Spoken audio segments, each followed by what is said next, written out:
ఓ ప్రవక్త, హితబోధ చేయటం వరకే నీ పని. ఏంటట? హితబోధ చేయటం వరకే నీ పని. హిదాయి తీయటం, సన్మార్గ భాగ్యాన్ని అనుగ్రహించటం అది నా పని అన్నాడు అల్లా. ఏమన్నాడు? సన్మార్గ భాగ్యాన్ని ఇవ్వటం నా పని అన్నాడు.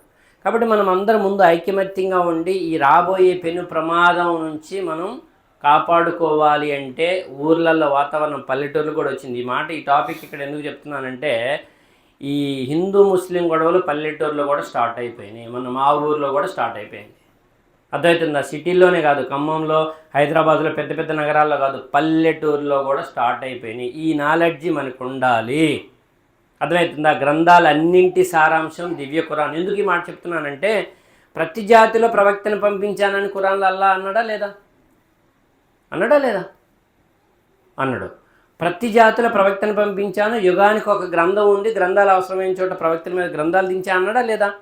ఈ రెండు మాటలు నేను రిఫరెన్స్లు ఇస్తాను. మళ్ళీ మూడోది వచ్చేసి, ప్రవక్తని కానీ గ్రంథాన్ని కానీ పంపించకుండా, ఇందాక మనం ఏదైతే దేవుణ్ణి మర్చిపోయామో, తలొక ఆశలో ఉన్నారు, తలొక వ్యామోహంలో ఉన్నారు. ఈ జీవితమే శాశ్వతం, ఇక్కడ డబ్బులు ఉంటేనేమో ఆనందం, అబ్బా నాకు కారు ఉంది, అందరికి కారు ఉంటే బాగా అనిపిస్తుంది. అంటే ఎగ్జాంపుల్కి చెప్తున్నాను. ఒకరికి బండి ఉంది, సైకిల్ ఉన్నాడంటే నాకు బండి ఉంటే బాగా అనుకుంటాడు. ఇలా ఒక ఆశతోని, ఒక వ్యామోహంతో జీవితం గడుపుతున్నాము. ఈ ఆశ, ఈ వ్యామోహానికి మధ్యలో ఈ జీవితం అనేది ఇంకా పగలు రాత్రులాగా, రాత్రి కష్టాలు సుఖాలు వచ్చి వెళ్తున్నాయి మన జీవితంలో. ఇలా దైవాన్ని మనం మర్చిపోయాం కదా, ఆయన కష్టాల ద్వారా మనల్ని నేను ఒకడున్నాను అని గుర్తు చేస్తున్నాడు. అర్థమవుతుందా? ఎవరైతే ముందుగా తెలుసుకున్నారో దేవుణ్ణి, వాళ్ళు ఏదైతే నిజమే, ఇదంతా కరెక్టే, దేవుడు ఒక్కడే, కళ్ళు ఇచ్చినోడే దేవుడు, చేతులు ఇచ్చినోడే దేవుడు, ఎంత ఈజీగా ఉంది చెప్పడానికి. ప్రకృతిని చూపిస్తూ అందరికీ సూర్యుడు ఒక్కడే, మనం అందరం కలిసి అన్ని జాతులకు చెప్పాలి. అర్థమవుతుందా? మనకి ఎవరైతే ఇరుగు పొరుగు ఉన్నారో, అయా నీకు కళ్ళు ఇచ్చినోడే నాకు కళ్ళు ఇచ్చాడు, నీకు కాళ్ళు ఇచ్చినోడే నాకు కాళ్ళు ఇచ్చాడు, ఎంత తేలిగ్గుంది చెప్పడం. అర్థమవుతుందా? నీకు నోరు ఇచ్చినోడే నాకు నోరు ఇచ్చాడు, నీకు ఆకలి పెట్టినోడే నాకు ఆకలి పెట్టాడు, నిన్ను భూమి మీదకి తల్లి గర్భంలో తీసుకొచ్చినోడే నన్ను నా తల్లి గర్భం నుంచి భూమి మీదకి తీసుకొచ్చాడు, నిన్ను తల్లి కడుపులో తయారు చేసినోడే నన్ను తల్లి కడుపులో తయారు చేశాడు. ఇక్కడ డిఫరెంట్ ఏముంది చెప్పండి ఒకసారి. నీకు పగలవుతుంది, నాకు పగలవుతుంది, నీకు రాత్రి అవుతుంది, నాకు రాత్రి అవుతుంది, నీకు నెదురుంది, నాకు నెదురుంది. అర్థమవుతుందా?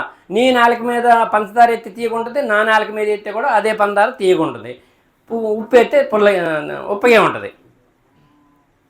ఇన్ని సమాంతర విషయాలు ఉన్నప్పుడు నీకొక దేవుడు నాకొక దేవుడు అని చెప్పి మనం మాట్లాడుకోవటం కానీ పోట్లాడుకోవటం కానీ జ్ఞానమా అజ్ఞానమా? జ్ఞానమా అజ్ఞానమా? మరి ఈ విషయాలు వాళ్ళకి తెలియదు. ఎందుకు తెలియదు అంటే వాళ్ళ గ్రంథాలు వీపుల వెనక పడవేశారు. వాళ్ళ పండితులేమో భక్తిని వ్యాపారం చేసుకున్నారు. వాళ్ళు ఇంకా పెత్తందారులు, జమీందారులు, కొంచెం గట్టిగా పలుకుబడి ఉన్న రాజకీయంగా ఉన్న వాళ్ళు భక్తిని రాజకీయంగా భయంకరంగా వాడుతున్నారు. భక్తిని రాజకీయంగా వాడుకోవడం ఏంటండి? దౌర్భాగ్యం. కాకపోతే దేశ దౌర్భాగ్యం. అది దేశ దౌర్భాగ్యం. పండితులు అందరూ గుడ్డి వాళ్ళు అయినప్పుడు ఏదో సామెత చెప్తారు కదా, కళ్ళు మూసుకుంటే పిల్లి వచ్చి పాలు తాగిపోయిందా, ఏదండి అది సామెత ఏంది ఒకసారి చెప్పండి నాకు. ఎవరు చూడలేదని ఎవరు చూడలేదని కళ్ళు మూసుకొని పిల్లి పాలు తాగిద్దంట. అట్లుంది పరిస్థితి ఇప్పుడు. పండితులందరూ అయితే పిల్లిలాగా కళ్ళు మూసుకున్నారు. మా డబ్బులు మాకు వస్తున్నాయి, మా ఉండిలు మాకు నిండుతున్నాయి, మా పొట్టలు మాకు నిండుతున్నాయి. ఏది వ్యాపారం అయిపోయినటువంటి పండిత వర్గం అంతానేమో అన్ని వర్గాల్లో అండి. వాళ్ళేమో సైలెంట్గా ఉన్నారు. సమాజాన్ని బాగు చేద్దాం, సమాజానికి మార్గదర్శకం ఉన్నటువంటి గ్రంథాల్లో వెలుగును అందిద్దాం అనేటటువంటి ఆలోచన ఏ కోశానికి కూడా లేదు. ఇదే సన్నని పండితులు ఎప్పుడైతే సైలెంట్ అయిపోయారో, స్వార్థ రాజకీయ నాయకులు ఏం చేశారు? రాజకీయం చేసేశారు భక్తిని, దేవుణ్ణి. ఇది భయంకరమైన నేరం.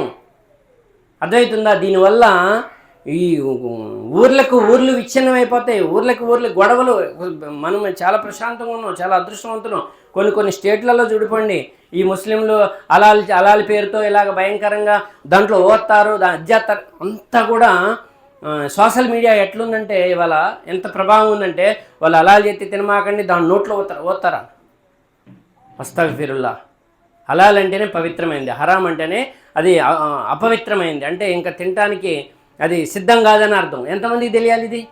ఒక్కొక్క సమస్య ఒక్కొక్క పరిష్కారం, సామాజిక సమస్యలకు పరిష్కారం ఉంది. హలాల్ అంటే చిన్న మాట, అది దేవుడి పర్మిషన్ తీసుకొని దాని నోట్లో నీళ్ళు పోస్తాం, పవిత్రమైన నీళ్ళు పోస్తాం, మురికి నీళ్ళు కూడా పోసేసి దేవుడి పర్మిషన్ బిస్మిల్లాహి అల్లాహు అక్బర్ అని చెప్పి, దేవా ఇది మాకు తినడానికి ఇచ్చావు, దిగో దీన్ని నీ పేరుతోని దీన్ని జుబా చేస్తున్నాము అని చెప్పి అలా హలాల్ చేస్తే